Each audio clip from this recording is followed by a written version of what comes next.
The attic kept the afternoon like a secret.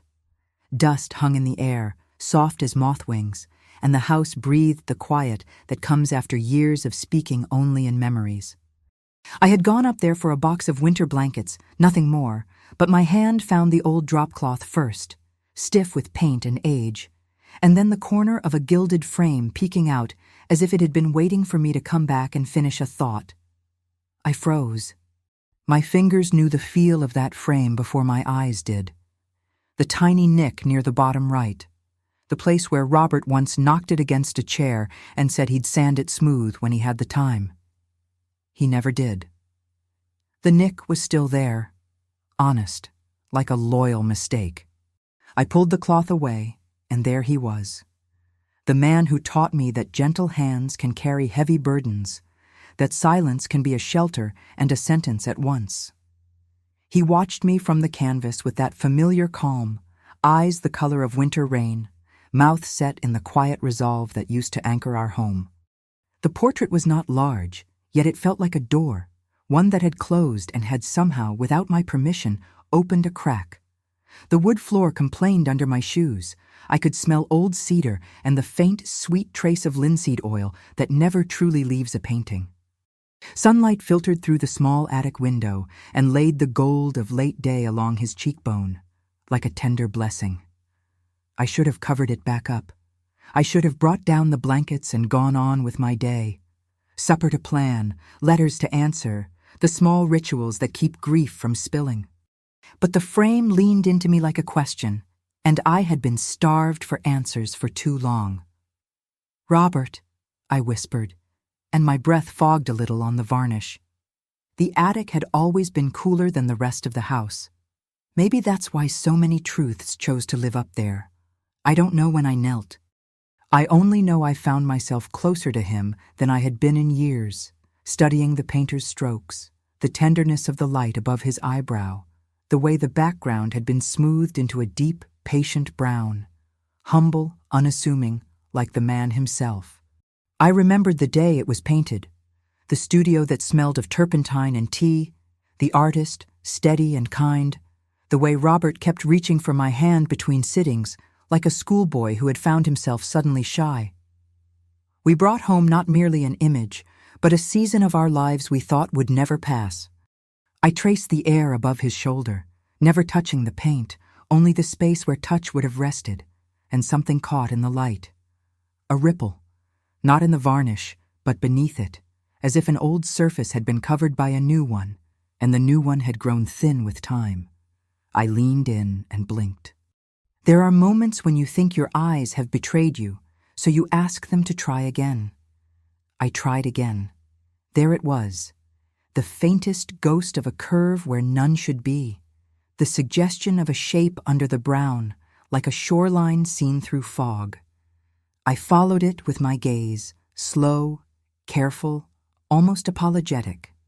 Another hint of line, another contradiction.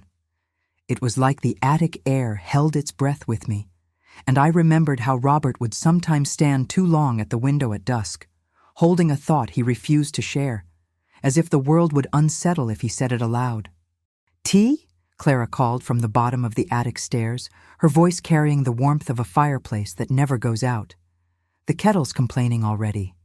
"I'll be right down," I answered, and my voice sounded foreign, too light for the weight perched on my chest. "Don't stay long in the draft," she said, and her footsteps retreated. I stood and angled the portrait toward the window. Dust skittered away, and the light did what light does when it loves something. It told the truth without raising its voice. Beneath the brown, a veil, nothing more, there seemed to be color. Color where no color should be. A narrow crescent of pale, a suggestion of rose. My heart stumbled in a way it had not done since the funeral, and I closed my eyes in a reflex I cannot explain. Some doors open too quickly, and the room beyond is too bright. I steadied the frame against the wall and remembered the year after the painting was made. The year he stayed late at the hospital so often the children began to leave a portion of pie on the back porch because he liked it best cold. The year money felt like a language we were just learning and sometimes mispronouncing. The year we hung the portrait above the piano, and I told myself it would be the last thing I saw before bed each night and the first blessing in the morning. The year a storm peeled shingles off the roof and we slept under buckets and brave conversation. It was also the year a certain quiet came upon my husband, a winter in the middle of summer, and I told myself that some men live best when their thoughts are not chased, only welcomed when they knock. I reached for a clean handkerchief and dabbed at a small smear on the bottom edge of the canvas. It was nothing, a shadow, a trick of time. Yet the cloth came away with a hint of amber, old varnish, softening. Paintings age like faces. They remember great heat and gentle cold, the summer's impatience and the attic's long patience, hands that dusted with care, hands that hurried and meant no harm. Some grow thin at the edges where stories rub. My eyes ran the border again. The suggestion persisted. Beneath the brown, a different arrangement. Not random, deliberate, like a memory you try to hide behind another memory. And then out of nowhere, the loneliness I had trained so carefully chose that moment to stand up and speak. What if he had hidden something from you so that you would not be burdened by it? What if he had tried to spare you, and the sparing had become a wall? The floor creaked. I wasn't alone. A taller shadow cut across the doorway, and Daniel cleared his throat in the way he does when he would like to be gentle and only knows how to be firm. "Mother," he said, halfway up the steps, "you should have told me you were going up here. I would have brought down whatever you needed." "Blankets," I replied, a smile tacked to the word, "and an old friend." He came to stand beside me, and the attic seemed smaller to accommodate the son who had grown into his father's height, but not yet his softness. He looked at the portrait like he looked at spreadsheets, with a precision that excluded tenderness because it had learned to confuse tenderness with weakness. "We should put it back in the hallway," he said. "It belongs there. People will talk if they keep seeing the empty hook." "Let them talk," I murmured. "We owe the living a place to walk, and the dead a place to rest." He frowned. "It's been years." "Yes." "And yet, here we are." "Yes," I said again, because sometimes repetition is how you keep a conversation from becoming a fight. He studied me, then the painting, then me again. "Are you crying?" "No." He didn't believe me, but he let the lie live a small life for my sake. "Clara says tea," he said instead. I heard. He shifted his weight. "Will you bring it down?" "In a moment." Daniel nodded and went back toward the stairs, his steps careful, as if memory might be sleeping under a loose board. The attic swallowed the sound of him, and the silence that returned was not empty at all. It had company, me and the portrait and the thin veil that had begun to answer to light. Perhaps it would have ended there, a faint suspicion in an attic at eventide, if not for the envelope. It was tucked behind the frame, no thicker than a breath, its paper brittle but intact. The dust along the edge left a clean, sharp line where my fingers had found it. There was no name on it, no date. Only the quick, restrained hand I knew as well as my own. Robert's hand when he wanted to say much and allowed himself only a little. I slid a nail under the flap and then stopped as if the paper might bite. A life has doors. Some open with a doorknob. Others open with a prayer. I slipped the envelope into the pocket of my sweater and told myself it was not time, not yet. The painting had asked one question already. It would be rude of me to answer two at once. I steadied the frame again and breathed in. What had the artist painted there first? What had been deemed unfit for display and kindly buried under a safer day? The smell of varnish seemed stronger now, as if my curiosity had warmed the air.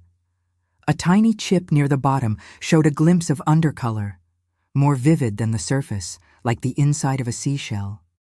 I remembered a woman whose laughter lived at the edge of rooms, who brought a covered dish when my back was hurting, who left before dessert with a sickness in her eyes she pretended was tiredness.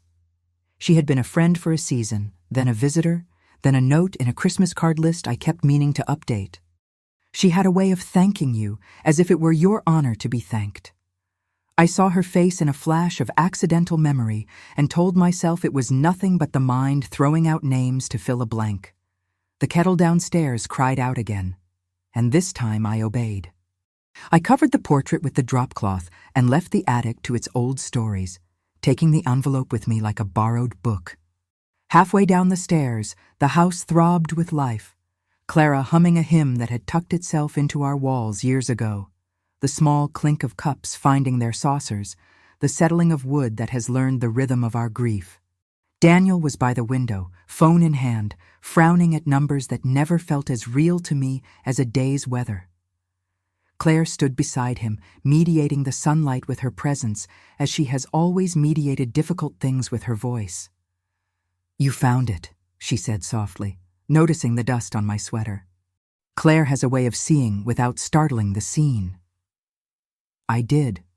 "Does it hurt less now?" she asked, "or more?" I glanced at the envelope in my pocket. "It does what love always does," I said. "It asks for a wider heart." Nora came in with a stack of napkins folded too neatly to be casual. She is good at the modern graces, scheduling, planning, making the house behave like it's part of a system. She placed the napkins with a little smile that said she was trying. I have learned that trying is its own kind of love. "Are we finally putting the portrait back up?" she asked. "In time. Soon," Daniel added, as if compromise were a kind of charity he could grant. Emma arrived last, with the kind of quiet that replaces apologies with presence. She kissed my cheek and looked into my eyes the way her father used to, as if she were reading the weather behind them. "We had a guest in the attic," I said, which made Emma draw her eyebrows together in that dear way. She didn't ask who.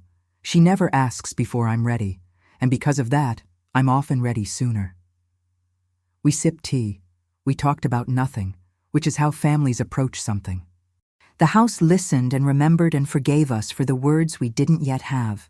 I felt the envelope like a pulse, and once, when Claire reached to adjust the sugar bowl, my sweater shifted and the paper whispered. She looked up, but only smiled, and I loved her for not asking. After the dishes were done and the evening chose its lamps, I returned to the attic alone. The light had turned the color of honey. I took a deep breath, and an old box from under the table, the one that held the painter's receipt, the little sample swatches he had made for us to choose a background, and a letter of thanks Robert wrote that I had never mailed. I read his words to a man I had met only twice. "You captured the best of me. My wife sees it when I can't. Thank you for painting the truth kinder than I deserve." I pressed my lips together to keep from saying his name again, because sometimes a name is a river, and I am too small to swim. I set the box aside and turned to the portrait. The drop cloth fell away like a curtain ending an intermission. I lifted the frame down to the table where the light could show me what it had meant to show me before.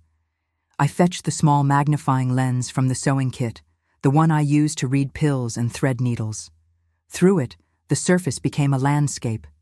I traveled along his shoulder, the edge of his collar, the depth of the background, and there, yes, there, the underworld of the painting rose to meet me. A thin, deliberate underpainting of another image. Not accident. Not time's joke. An intention, softened by years and brought near by light. I swallowed. The air felt changed, like a chapel right before the choir begins. Behind the brown that had anchored my husband in the calm of a well-behaved background, there was a curve too tender to belong to a wall. The suggestion of fabric, perhaps. The sigh of a shape the artist had not entirely erased. The line, the rose, the pale, revealed by age, confirmed by care. "I see you," I whispered, to what I did not yet understand. "I see you there." I set the lens down and closed my eyes. If the attic had been a church, that would have been my kneeling. There is a time to keep a secret for the sake of a life, and there is a time to open a window for the sake of a soul. Grief had made a careful curator of me, always choosing what the children could bear, what the world could carry, what my own heart could hold. But the portrait was not asking for curatorship anymore. It was asking for courage. Downstairs, a car door shut and an evening sparrow scolded it. I lifted the envelope out of my pocket. My name was not on it, but my life was. Inside, I found a single page and a small folded photograph, no bigger than the palm of my hand. The paper was thin, almost translucent, the ink steady. I recognized the disciplined patience of every letter before I recognized the voice they belonged to. I did not read it yet, not then. Instead, I held the photograph up to the window. The light came through its thin paper backing and gave me the outline of a face I did not immediately place, and then, all at once, I did. My breath cut itself into pieces. The old studio, the painter's scaffolding. A woman seated before an unfinished canvas turned slightly away, as if the act of being seen had shocked her into privacy. Her profile wore the kind of beauty that doesn't care whether you notice. It was not the beauty of a bride. It was the beauty of a person who had lived. A wind lifted under the eaves, and the attic sighed. I pressed the photo against my chest, then back into the envelope, then the envelope against the table so I would not tremble it to the floor. The light moved, and for a moment I thought I saw the same curve of cheek through the paint on Robert's portrait, like a reflection in a window when you're trying to look outside and end up seeing what's behind you. I drew a breath deep enough to find the bottom of my lungs. My husband had left me his portrait. I had looked closer years later. And now the canvas was confessing that it had once been something else, or someone else, before it agreed to become him. I felt no betrayal, only the gravity of a truth that had kept itself quiet so that our life could proceed in peace. And yet, my heart asked for the rest. It always does. It cannot make a place for something it only half knows. I turned the page over and ran my finger along the signature line. I didn't need to read to know whose name would be there. The day would come when I would gather the children and the courage and lay the letter between us on the table where our meals had made us a family. But not tonight. Some seeds need one more evening in the earth before they dare to break it open. I returned the letter to its sleeve, and the sleeve to my pocket, and stood before the painting, as if before a door I had finally admitted I wanted to walk through. I let the silence make a small space for me to breathe. I let the house, my faithful witness, hold the moment without telling on me. I let the portrait change from a comfort to a question. The attic window thinned the last of the day into a line of gold on the floorboards. It pointed at the corner of the canvas like a promise the light was willing to keep if I would allow it. I promised back, not yet, but soon. And then, only when the light had gone honest and faint, when even the house had settled into its nighttime conscience, when my heart had stopped ringing, I lowered the lens again and followed the soft geography beneath the varnish. The curve became a shoulder. The rose became the edge of a dress. The pale, God help me, became the suggestion of a face beneath the face of the man I loved. I put my hand on the frame to steady us both. The wood was warm from the day it had kept. In that moment, I understood that love is not only what is shown. It is also what is hidden for a time, so that two people can live without falling apart. But the time for hiding had ended. The paint had decided, the light had seconded, and my heart, my loyal, tired heart, had cast the final vote. It would take tenderness and courage to learn what lay beneath. It would require more than one cup of tea and more than one prayer. It would call my children to a table they would rather avoid. It would ask me to remember a woman's name and the kindness that might have been mistaken for scandal if kindness did not have its own fierce dignity. I brushed a knuckle under my eye and straightened the canvas against the table. Somewhere downstairs, a clock began telling the truth in little sounds. I answered it with a little sound of my own, a breath that had been waiting for years to be let out. Tomorrow, I would make the calls. I would find the restorer whose hands treat history like a living thing. I would ask him to come quietly. I would tell the children gently, in a way that made room for their love to grow rather than their pride to shrink. And I would be ready, finally, to read what my husband had written when he knew that leaving would mean leaving me with questions. For now, I covered the portrait again, not to keep it from me, but to keep us safe for one more night. I smoothed the cloth the way I used to smooth his hair. The attic exhaled with me, as if it had been waiting for this forgiveness as much as I had. I turned toward the stairs with the envelope in my pocket and a new kind of light inside my chest. But before I left, I lifted the cloth one last time and let the narrow band of moon silver from the window glance across the canvas. It found the secret again and named it without words. There was something beneath the paint, something that was never meant to be found. Morning came in a hush that smelled like rain. I woke before the sun had argued itself over the horizon, the envelope under my pillow like a heartbeat I had borrowed. I didn't read it. Not yet. I told myself that truth is like tea. If you pour it too soon, it's only colored water. I wanted strength. I wanted mercy. I wanted both in the same cup. Clara had already lit the kitchen with her small, efficient kindness, curtains open, kettle loyal, bread warming on the stovetop to pretend it had just been baked. She glanced at my face and didn't ask. I kissed her cheek and said, "Today I need a name." And she nodded as if this were as ordinary as needing sugar. Perhaps in houses like ours, it is. Daniel came from the back hallway, buttoning his cuffs as if the day were already late to his meeting. "I have an early call," he said, which is language for I'm leaving this conversation before it begins. He reached for a mug, then paused. "Mother, if you want, I can arrange the portraits rehanging this week. A crew, proper hardware, it will be done." "Thank you," I said. "Not yet." His jaw worked around the words he did not say. Claire's footsteps saved us. She arrived with a smile that turned the sharp edges of the room into rounded corners.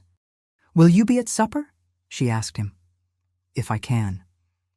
"You can," she said, almost playfully, and because it was almost, he forgave it.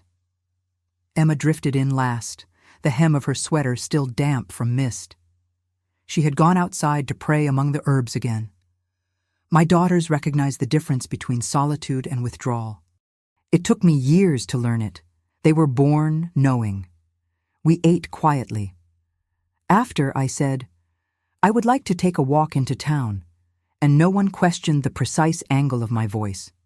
Daniel offered the car, authority disguised as care, and I said, "I will let the day set the pace," which is how I keep my dignity without stepping on his. Main Street was still rubbing sleep from its eyes when I reached the little shop with the bell that insists on being noticed. I had called earlier, using the word restoration the way you use a word you respect but don't yet love. The man inside greeted me in a clean apron, hands that had learned the art of returning things to themselves. "Mrs. Hale," he said, and his eyes did the quick sweep restorers do, assessing what needs gentleness. "I'm Thomas Bell. You said you have a portrait, 19 years old, give or take. Varnish yellowing. Possible pentimento." He tried to hide the eagerness in the last word, the way a child tries to hide a smile when you tell him there might be a secret door. "Possible," I said. "I would like to know what's beneath without harming what's above." "A delicate request," he answered, as glad as a craftsman is when someone asks for his best. "We can test in the margins. Solvent on a cotton swab, under magnification. No promises, only patience." "No promises," I repeated softly, and saw my marriage as if it were on a small stand under a bright, careful light. He gave me a list, cloths that didn't lint, a solution he would prepare, instructions that sounded like a recipe for trust. "Work in daylight if you can," he added. "Even, cool light. Secrets are shy." On the way home, I stopped at the church, though it wasn't Sunday. Reverend Whitmore was in the garden in a hat that once belonged to a younger man. He knelt to coax stubborn weeds out of the ground as if they were reasons, and he was asking them to repent. He stood when he saw me, bracing his back with both hands. "You look the way a person looks when the past has knocked," he said. "It brought a parcel," I replied, and he did not laugh. "Come," he said, and we sat on the low stone wall. "Say as much as you are able, no more." "A portrait," I began, "painted of Robert years ago. It seems it was something else before it was him." The Reverend's eyes softened, then narrowed, then softened again. "What mercy or mischief lives under paint?" "I don't know yet. I only know it's there." "And your children?" "Daniel prefers walls that tell their load without complaining. Claire will wait with me. Emma already knows plenty she hasn't been told." "And you?" "I will look," I said, "which is more frightening than it sounds." He nodded. "Sometimes the Lord hides a thing for a season because the season cannot carry it. When the season changes, the thing returns, not to wound, but to heal. But before it heals, it must sting." I wanted the comfort of guarantees, and he offered me the kindness of truth. I thanked him. He gave me a small bottle of oil for my hands. "You will be washing them more than usual," he said, and a smile made a home in the lines around his eyes. Back at the house, I climbed the stairs with the preparation of a person going into a room she already knows will convict and absolve her in the same breath. I opened the blinds. The light arrived obedient and honest. I laid the portrait on the table and greeted my husband as if I were asking him to sit for me one last time. "Help me," I whispered, which is the truest prayer I know. With the magnifying lens and a careful cotton swab, I began at the lowest corner, where the background met the frame like a faded hymn meets a memory. The solvent kissed the varnish, and the varnish answered, softening, surrendering in a slow, dignified way. I dabbed, never scrubbed. I paused more than I moved. I listened more than I looked.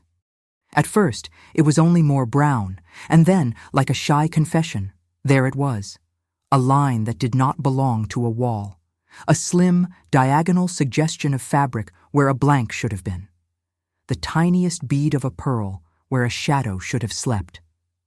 I steadied my breath. My hands found the pace God used when He gave beginnings their first minutes. Hours passed in a gentle duel between revelation and restraint. I did not press my luck. I learned the light's patience, its way of telling a story in millimeters. Behind the softened glaze, a younger image sighed and opened its eyes. A woman in profile, turned just enough that you could see the slope of her cheek and the kindness of her mouth. She wore a simple dress and a ribbon at the throat, not a mistress's costume, a friend's steady uniform. The face was unfinished, not neglected but interrupted, as if a promise had become a duty and the duty had asked for a different kind of portrait. I rested my forehead on my forearm and wept without noise. To weep without noise is to agree that the moment is bigger than your voice. When I could stand again, I reached for the envelope. It had weight now, not of paper, but of context. I opened it and drew out the page. The handwriting was the same as the note I once found folded among our grocery lists, stern until it remembered it could be kind. "Margaret, if you are reading this, the world has finished something I could not. There are lives we tended in secret because the secret was their shelter. Forgive the paint. It was the only way I knew to honor a promise twice." I stopped. Not because I could not continue, but because I must not rush sorrow when it is turning into peace. I turned to the photograph. The curve of neck, the ribbon, the profile. My memory supplied a name the way a hymn supplies a verse when you've only hummed it for years. Lydia Brooks. Ellie's mother. My friend whose laughter I still hear in the space between two rooms. The woman who brought me broth when my back was a treason. The woman who slipped out before dessert with a polite excuse and a tiredness that was not sleep. I tasted metal. "Lydia," I whispered, and the attic, holy again, accepted the prayer. Lydia had been ill for a long time in those years. Too proud to ask, too gentle to live on pride alone. Robert had visited her with the same discreet competence he brought everywhere. Prescriptions filled quietly, fees paid in the space between a handshake and a door closing. She refused charity, so he never offered charity. He offered dignity. He called it a debt he owed the world for giving him more than he deserved.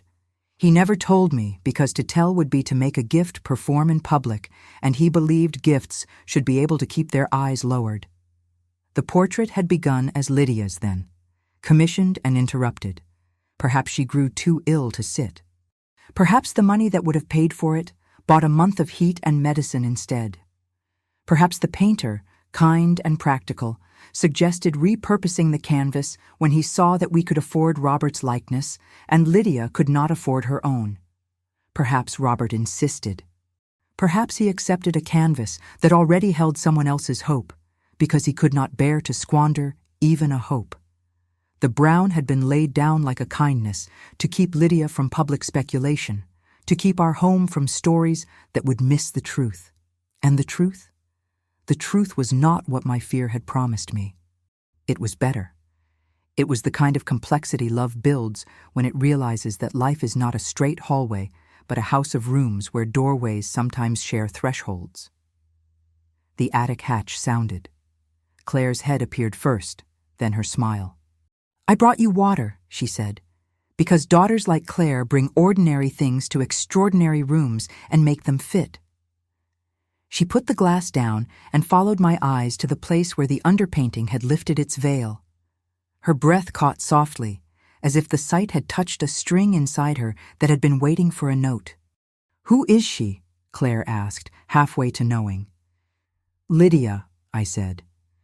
"Ellie's mother," she answered, completing the thought the way our conversation has always been a duet. "Oh, Mama." "Your father," I began, then stopped. "He tried to leave the world kinder than he found it." Claire nodded. Tears brimmed and did not fall. "He did," she said. We stood there together. If love were visible, I think it would look the way we looked, tired and lit from within, like candles that have decided to keep burning after the ceremony ends. "Will you tell Daniel?" she asked. "Yes," I said, "but first I will show him." Claire smiled. "You know him." "He knows me," I said, equally true. "What about Ellie?" I imagined her young face, how it had learned to carry too much too early and still somehow kept room for mischief. "I will tell her that her mother was seen, not just by the world, but by a good man whose hands knew how to help." We worked a little more, my daughter and I. She held the lens while I dabbed. She aligned the lamp when the light shifted. She hummed a melody Lydia liked to sing when she found her breath. More of the under-image confessed itself. Not lewdness, not secrecy that dirties, but tenderness that hid to survive. The ribbon, the suggestion of a book in her lap. The corner of a window behind her. Yes, the old studio. I could almost smell turpentine and tea. Footsteps again, this time heavier, determined. Daniel. He filled the doorway with a sigh that had become his language. He saw our faces, and then the painting, and then the pairing of the two, and his shoulders arranged themselves into the posture of a judge unexpectedly invited to a birthday. "What are you doing?" he asked, though the answer was obvious. "Listening," I said, and if he heard the rebuke, he did not punish me for it. He came closer. Claire stepped back into a shadow to make room for his doubt. He peered at the section where Lydia lived, just below the skin of the world. He frowned without meanness. "What is that?" "A kindness," I said. "I don't—" He stopped. His mouth had gathered a retort. His heart confiscated it. "Explain it to me as if I wanted to understand." The smallest victory. "This canvas belonged to a woman before it belonged to your father," I said. "She was our friend. She grew ill. Your father helped her without announcing he was kind. The painting was never finished. The artist reused the canvas, probably at your father's insistence. And he didn't tell you?" His voice carried the accusation of a boy who had been asked to be a man too soon. "He told me in the way a person tells you when they fold their coat over you in a storm. Not with words, with warmth. He searched my face for anger and found only the long exhaustion of love. So this isn't about betrayal. It is about fidelity in its hardest uniform," I said. The kind that takes off its medals and goes to work. Daniel's jaw softened. He glanced at Claire, who lifted her eyebrows. Not "I told you so, but I knew you could come here." He studied the underpainting again. "And you're sure it's her?" "Look," I said, placing the photograph in his hand. He brought it to the light, and the light did what it had been doing all day. It told the truth gently. He blew out a breath that almost became a laugh.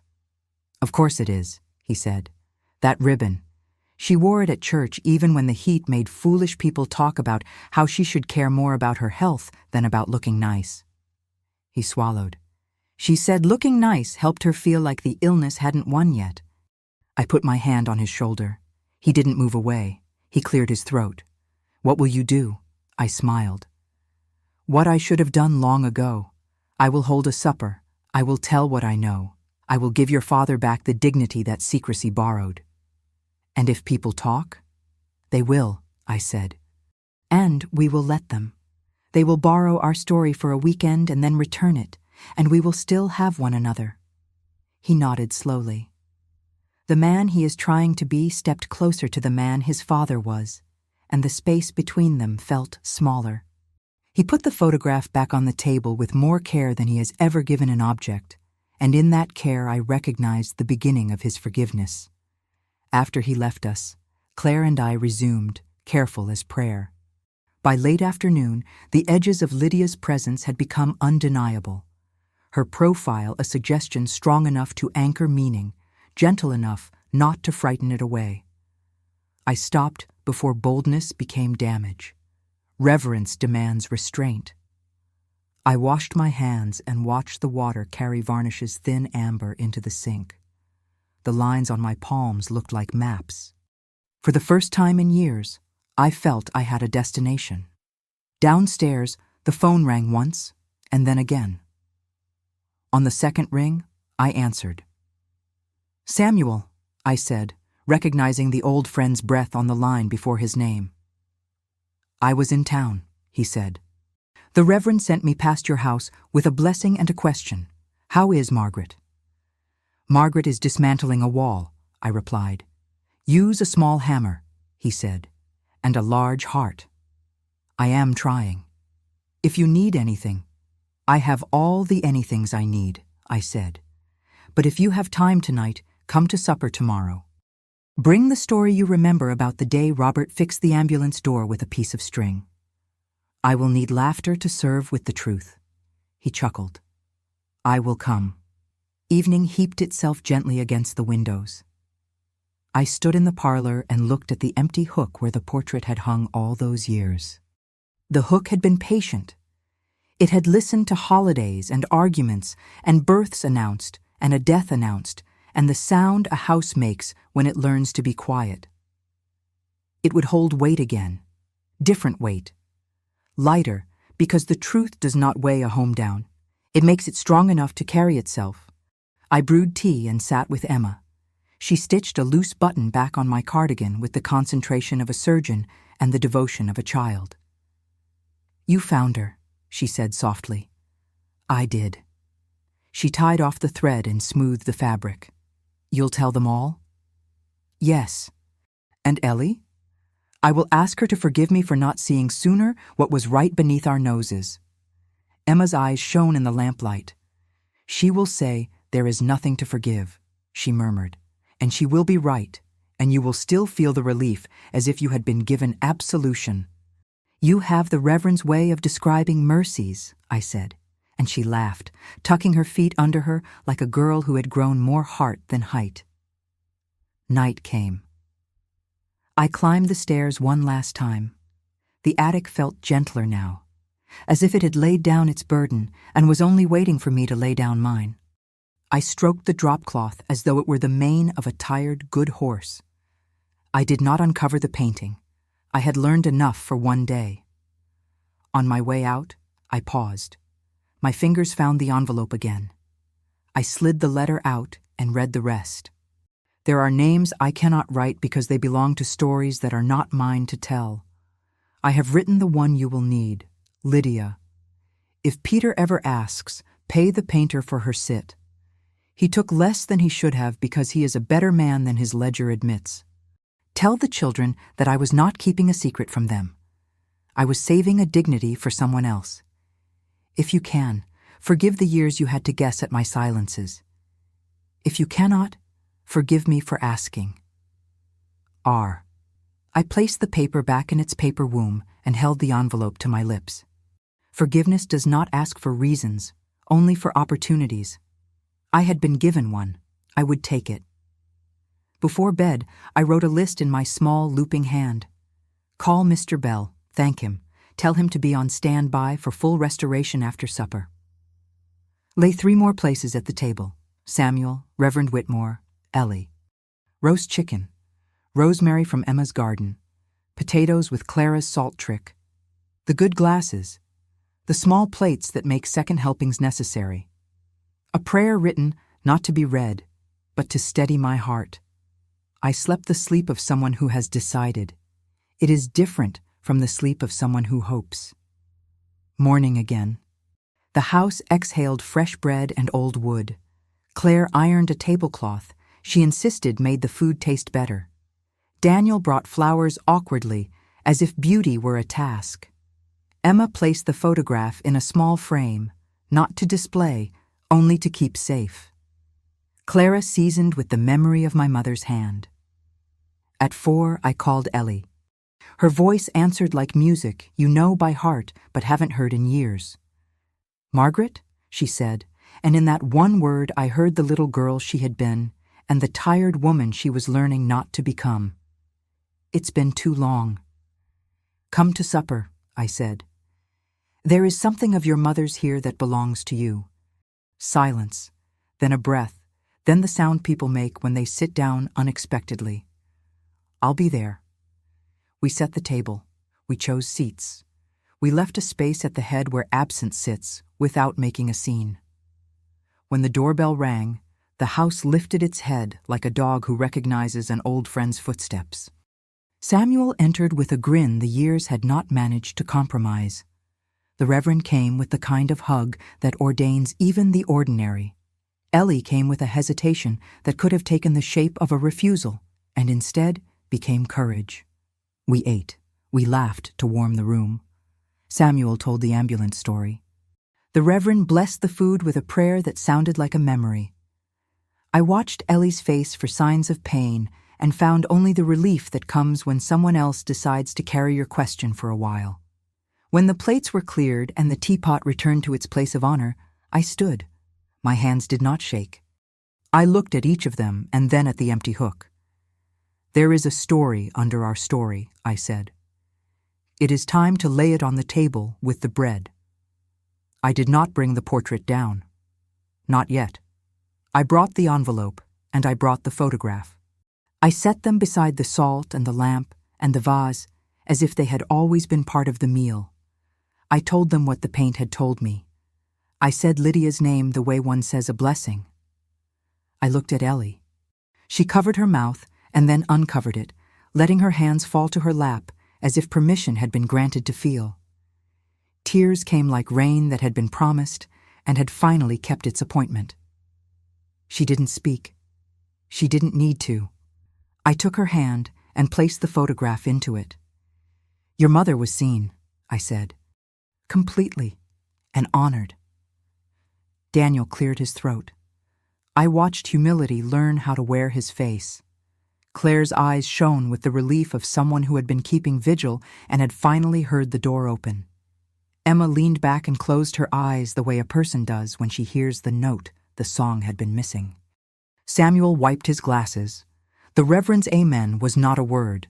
It was the way he put his hand on the table and let it rest there. I turned to the stairwell.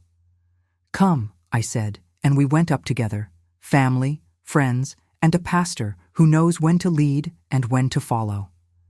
At the attic door, I paused.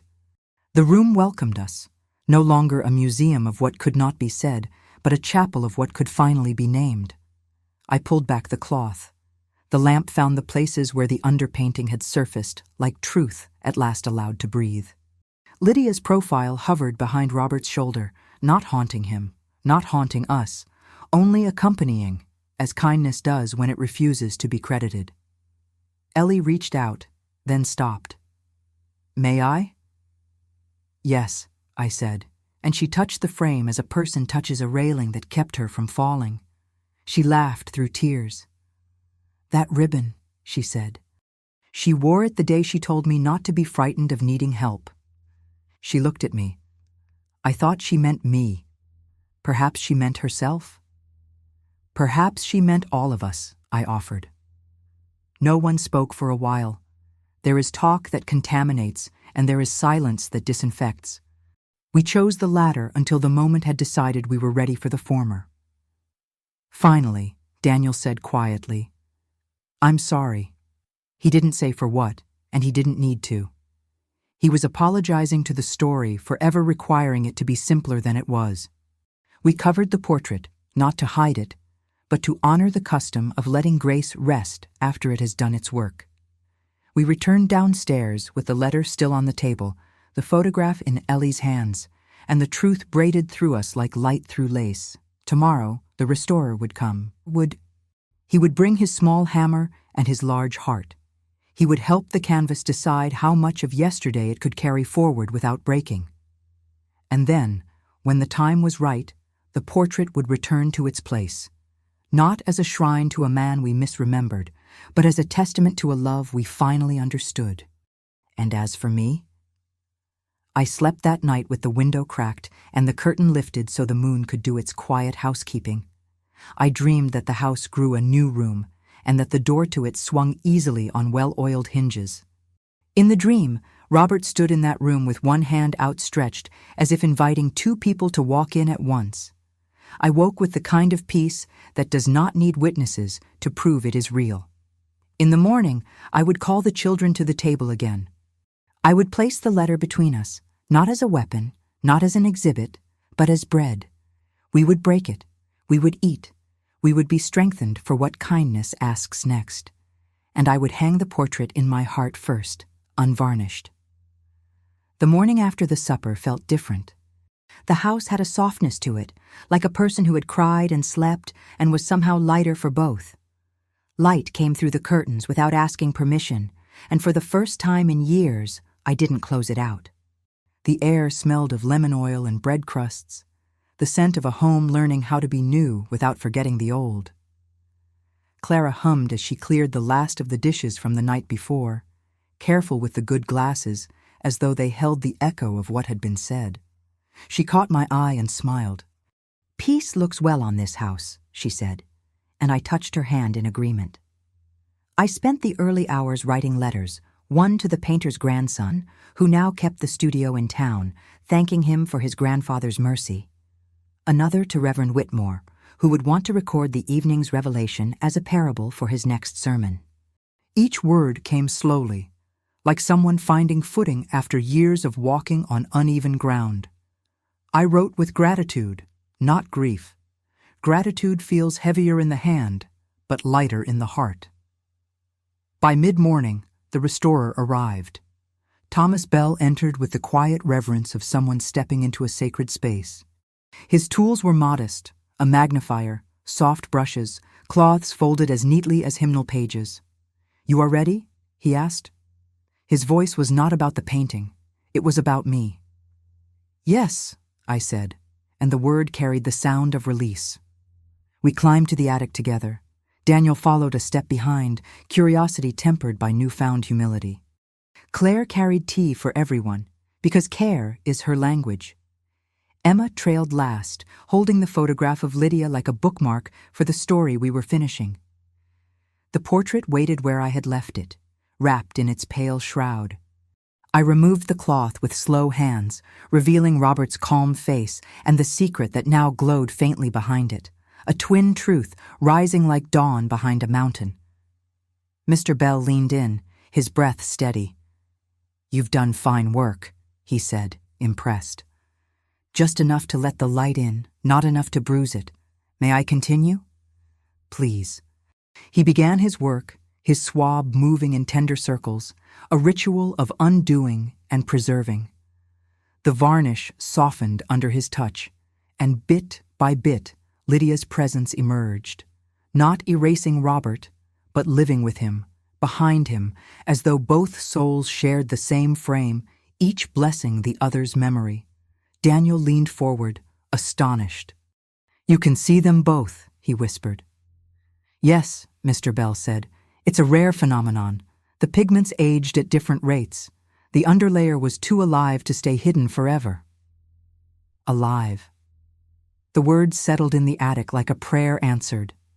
I looked at Robert's painted eyes and felt the truth of it. Some loves don't end. They change their shape until we can bear to see them again.